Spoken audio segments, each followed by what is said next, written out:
To disable pop-up notification for water running sound alert in Samsung Galaxy S23 Ultra, swipe down the top of the screen and then tap setting icon.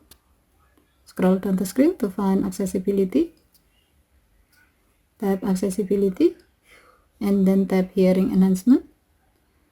Tap sound notification and then tap open sound notification. Next, tap the setting icon at the top right. Under preferences section, tap sound types.